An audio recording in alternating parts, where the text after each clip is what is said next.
میں نے دیکھا ہے کچھ لوگوں کے ناخن تانبے کے بنے ہوئے ہیں جن سے وہ اپنے چہرے اور سینے نوچ رہے ہیں۔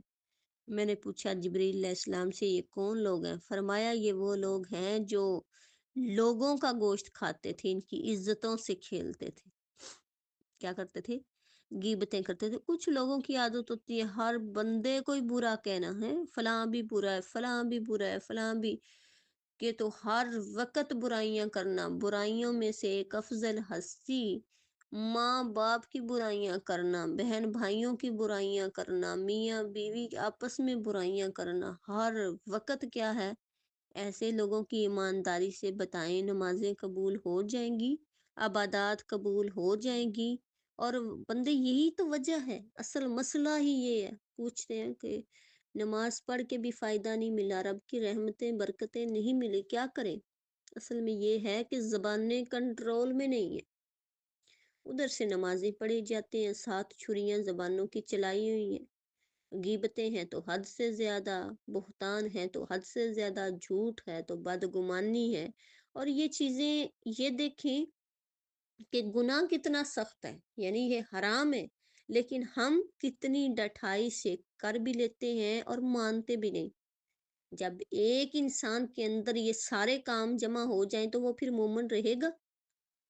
تو یہی وجہ ہے کہ ہماری جو نمازیں ہیں، ہماری جو عبادات ہیں، وہ ہمیں مومن نہیں بننے دیتی، اس لیے کہ ہم ساتھ ساتھ حرام کام میں ملوث ہیں۔ اور جو بندہ حرام سے بچ گیا وہی تو مومن ہے۔ رسول اللہ صلی اللہ علیہ وآلہ وسلم نے فرمایا ایک بدبودار لاش کی جو بدبو ہے وہ جب زیادہ ہو گئی تو آپ صلی اللہ علیہ وسلم نے صحابہ سے فرمایا کیا تم جانتے ہو یہ بدبو کیسی ہے؟ یہ ان کی بدبو ہے جو مومنوں کی غیبت کرتے ہیں۔ یہ جو لاشوں کی گندی بدبو ہے وہ کس کی ہوتی ہے؟ جو غیبت کرتے ہیں۔ اور اللہ اکبر کبیرہ، سیدنا علی بن حسن نے رضی اللہ تعالیٰ عنہ نے ایک آدمی کو دوسرے کی غیبت کرتے ہوئے سنا تو پتہ ہے کتنے سخت الفاظ بولے۔ انہوں نے کہا غیبت سے اجتناب کرو، یہ کتوں کی خصوصیت ہے، یہ انسانوں کی نہیں ہے۔ اللہ اکبر کبیرہ۔ اور یہ دیکھیں کہ ہمارے جو صحابہ کرام جو ہمارے بڑے ہیں، انہوں نے اس کام کو، اس فعل کو انتہائی ایسا کبھی جانور کہ جس کو ہم گالی کے طور پر یوز کرتے ہیں، ایسا جانور، اس کے ساتھ مشابت دے دی کہ یہ کیا ہے؟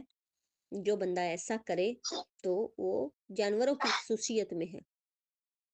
قرآن پاک نے فرمایا ایحب احدکم، کیا کوئی پسند کرتا ہے تم میں سے ان یاکل لحم اخی میتا فکرہتموہ، کہ اپنے مردہ بھائی کا گوشت کھائے؟ تو اتنا سخت گناہ! اور یقین کریں میں نے لیڈیز کو اپنے کانوں سے سنا ہے ساری غیبتیں کر کے اور بعض میں اینڈ پہ یہ بھی کہہ دیتی ہیں کہ ہائے اللہ گناہ غیبت نہیں کرنی، یہ مردہ بھائی کے گوشت کھانے کے برابر ہے۔ اور جب یہ عمر چھوٹی تھی نا اس وقت یہ بات سنی تو سمجھ نہیں آتی تھی بھائی یہ لاسٹ میں یہ کیوں کہتی ہیں کہ مردہ بھائی کے گوشت کھانے کے برابر ہے؟ یا تو یہ ہے کہ اپنی بات پر عمل کریں کہ مطلب میں نے نہیں کرنی یہ مردہ بھائی کے، تو پھر یہ کیا سارے جہان کی باتیں کر کے تو اینڈ پہ مسئلہ بھی بیان کر دیا۔ تو جو ہے نا اس طرح کی بھی لیڈیز ہیں کہ جو سارا کچھ کر کرا کے تو ساتھ مسئلہ بھی بیان کر دیتی ہیں کہ میں نے نہیں کرنا۔ اور غیبت کبیرہ گناہ ہے، اس سے سختی سے ڈرایا گیا ہے، یہ مردہ بھائی کے گوشت کھانے کے برابر ہے۔ اور غیبت کا کفارہ کیا ہے؟ اللہ کے بندہ اللہ تعالیٰ سے دعائے مغفرت کرے اور اللہ اس کے لیے دعائے مغفرت کرے جس بندے کی غیبت کی ہے، اور کہے یا اللہ ہمارے اور اس کے گناہوں کو معاف کر دے۔ اور جو بندہ غیبت کرتا ہے اس کے بارے میں نبی صلی اللہ علیہ وآلہ وسلم نے فرمایا جس نے منافق کے مقابلے میں جو غیبت کر رہا تھا مومن کی حمایت کی، قیامت والے دن اللہ تعالیٰ اس کے پاس ایک فرشتہ بھیجے گا جو اس کا گوشت جہنم کی آگ سے بچائے گا۔ اور جس نے کسی مومن پر الزام لگایا، اس کو ذلیل کرنا چاہتا تھا، اللہ تعالیٰ اس کو پل صراط پر روک لے گا جب تک اس کا بدلہ نہیں لے گا۔ تو اسی طرح غیبت کے بارے میں ڈھیر ساری احادیث ہیں۔ تو غیبت کی حرمت کے بارے میں علماء کرام نے ایسی چیزوں کا جو ذکر کیا ہے جو غیبت کے حکم میں نہیں آتی، مطلب یہ حرام نہیں ہے، تو وہ کچھ نوٹ کر لیں کہ کچھ باتیں ایسی ہیں جو مجبور بندہ ہو جاتا ہے، یعنی اپنے اوپر ظلم کرنے، کسی کے اوپر ظلم ہوتا ہے نا، تو پھر وہ اپنے حاکم سے اس کی شکایت کرے۔ فرض کیا کہ کوئی بیٹی ہے تو وہ سسرال میں جاتی ہے تو ظلم کی انتہا ہو گئی ہے، تو اب اس سے برداشت نہیں ہوتا تو وہ واپس آ کے اپنے گھر بتا سکتی ہے، ٹھیک ہے۔ تو دوسرا یہ ہے کہ جو م، اگر کوئی بندہ کسی جگہ پہ اگر کوئی بندہ ناجائز کر رہا ہو، فرض کیا اس نے دیکھ لیا ہے بھئی یہ کام اس طرح کا تھا، تو اس کے بارے میں کہ وہاں پہ حق کی بات ہے تو اس کو یہ بات چھپانی نہیں چاہیے یا اس کی حمایت میں نہیں کرنا چاہیے، نہ اس کی غیبت ہے بلکہ بتا دینا چاہیے یہ کام غلط ہے۔ تو یہ چاہے کوئی حکمران ہو، چاہے کوئی بڑا بندہ ہو، لیکن جو کام غلط ہوگا اس کے بارے میں اس کو بتانا چاہیے۔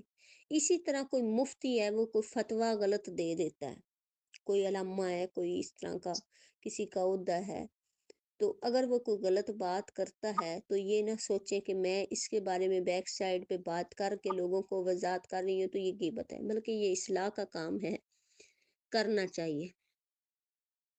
تو اسی طرح اگر کوئی فاسق ہے، کوئی گناہگار ہے، کوئی بندہ ہی غلط ہے، شراب پینے والا ہے، فسق و فجور والا ہے، تو اس بندے کی بھی اطلاع کرنی کسی کو جائز ہے کہ اگلے بندے کے ساتھ معاملہ کرنے سے ڈرو، اگلا بندہ ٹھیک نہیں ہے، یہ اصلاح والی بات ہے۔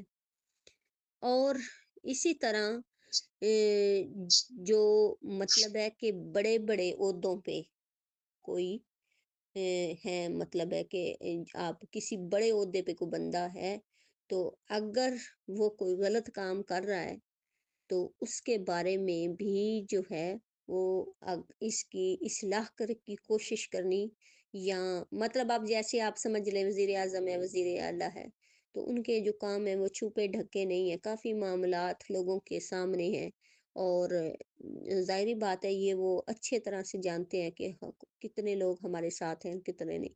اس طرح کے معاملات میں اگر آپ گھر بیٹھ کے حکومت کے معاملے میں کوئی آپس میں بات کر رہے ہیں کہ ایسا نہیں، ایسا ہونا چاہیے، یہ غلط کام ہو رہا ہے، تو وہ بھی غیبت میں نہیں آئے گا، کیونکہ وہ سارا سامنے ہو رہا ہے سب کچھ۔